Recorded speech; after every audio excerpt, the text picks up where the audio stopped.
ముస్లిం మైనారిటీలకు పెద్దపీట వేస్తున్న రాష్ట్ర ముఖ్యమంత్రి రేవంత్ రెడ్డికి మరియు మంత్రులకు ముస్లిం మైనారిటీలు రుణపడి ఉంటారని మైనారిటీ నాయకులు నజీముద్దీన్ అన్నారు. ఈ మేరకు పెద్దపల్లి జిల్లా గోదావరి ఖని గాంధీ చౌరస్తాలో కాంగ్రెస్ పార్టీ మైనారిటీ సెల్ ఆధ్వర్యంలో టపాసులు కాల్చి సంబరాలు నిర్వహించారు. సీఎం రేవంత్ రెడ్డి, మంత్రులు భట్టి విక్రమార్క, శ్రీధర్ బాబుతో పాటు రామగుండం ఎమ్మెల్యే రాజ్ ఠాకూర్ చిత్రపటానికి పాలాభిషేకం చేసి స్వీట్లు పంపిణీ చేశారు. ఈ సందర్భంగా ముస్లిం మైనారిటీ నాయకులు నజీముద్దీన్ మాట్లాడుతూ తెలంగాణ రాష్ట్ర బడ్జెట్ లో ముస్లిం మైనారిటీలకు 3,300 కోట్ల నిధులను కేటాయించడం పట్ల హర్షం వ్యక్తం చేశారు. కాంగ్రెస్ ప్రభుత్వం ఏర్పడిన తర్వాత ప్రజాపాలన కొనసాగుతోందని, తెలంగాణ రాష్ట్ర అభివృద్దితో పాటు రామగుండం నియోజకవర్గ అభివృద్దిలో ఎమ్మెల్యే మక్కన్ సింగ్ రాజ్ ఠాకూర్ కు అండగా ఉంటామని తెలిపారు.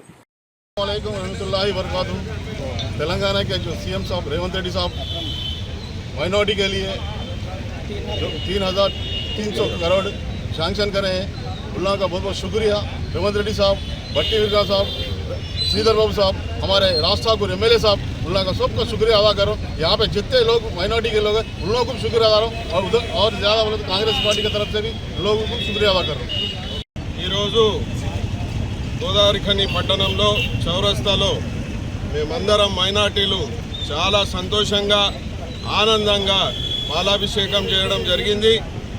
పెద్దలు ఈ రాష్ట్ర ముఖ్యమంత్రి వర్యులు రేవంత్ రెడ్డి గారికి, అలాగే మా ఆర్థిక శాఖ మంత్రి భట్టి విక్రమార్క గారికి, మా ప్రియతమ నాయకులు మంత్రి వర్యులు దుద్దిల శ్రీధర్ బాబు గారికి, అలాగే మా రామగుండం ముద్దుబిడ్డ శాసనసభ్యులు రాజ్ ఠాకూర్ మక్కన్ సింగ్ గారికి ప్రత్యేకంగా ఈ రామగుండం నియోజకవర్గ ముస్లిం మైనార్టీ తరఫున వారందరికీ పేరు పేరున ధన్యవాదాలు తెలుపుతా ఉన్నాము.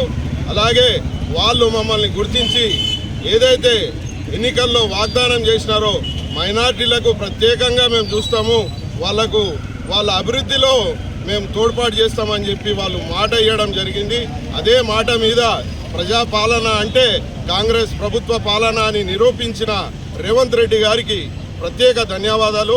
వారు మైనార్టీలని గుర్తించి ఈరోజు బడ్జెట్లో ప్రత్యేకంగా మా గురించి నిధులు కేటాయించడం నిజంగా హర్షణీయం అని చెప్పి తెలియజేస్తా ఉన్నాం. దయచేసి రాబోయే కాలం లోపల కూడా మైనార్టీలు ఖచ్చితంగా కాంగ్రెస్ పార్టీ వైపే ఉంటారు. వారు చేసే ప్రతి పనిలో రాజ్ ఠాకూర్ మక్కన్ సింగ్ వారితోనే మేము ఉంటామని ఖచ్చితంగా తెలియజేస్తా ఉన్నాము. రాష్ట్రంలో ప్రజాపాలన కాంగ్రెస్ పార్టీ ప్రజాపాలన అందిస్తున్న తరుణంలో రేవంత్ రెడ్డి గారి నాయకత్వంలో కాంగ్రెస్ ప్రభుత్వం ఏర్పడిన తర్వాత మైనార్టీలకు ప్రతి విషయంలో న్యాయం జరుగుతూ ఉంది. దీంట్లో భాగంగానే ఈరోజు బడ్జెట్లో మైనార్టీస్కి 3,300 కోట్ల రూపాయలు మైనార్టీస్ కేటాయించడం జరిగింది. అయితే దీంట్లో భాగంగా రాష్ట్ర ప్రభుత్వంలో మాకు ఇక్కడ గౌరవనీయులైన శ్రీధర్ బాబు గారికి, మరియు మా యొక్క ఎమ్మెల్యే గారైన రాజ్ ఠాకూర్ గారికి, మరియు దుద్దిల్ల శ్రీధర్ బాబు గారికి, ఈ యొక్క రాష్ట్ర ఆర్థిక మంత్రి మరియు డిప్యూటీ సీఎం గారైన మన యొక్క భట్టి విక్రమార్క గారికి, అంటే మైనార్టీస్ పక్షాన్ని తెలియజేస్తా ఉన్నాం. ఇవాళ ఈరోజు అందరూ గోదావరి ఖనిలో రామగుండం కాన్స్టిట్యున్సీలో ఇవాళ అందరూ సంబరాలు జరుపుకుంటే తరుణంలో ఈరోజు ఇక్కడ సమావేశం కావడం జరిగింది. ఇవాళ పాలాభిషేకం చేయడం జరిగింది. కావున మేమందరం మైనార్టీస్ తరఫున అందరం కలిసేసి ఇక్కడ సంబరాలు జరుపుకుంటూ మన యొక్క సీఎం గారికి మరొకసారి మన యొక్క ధన్యవాదాలు తెలియజేస్తా ఉన్నాం.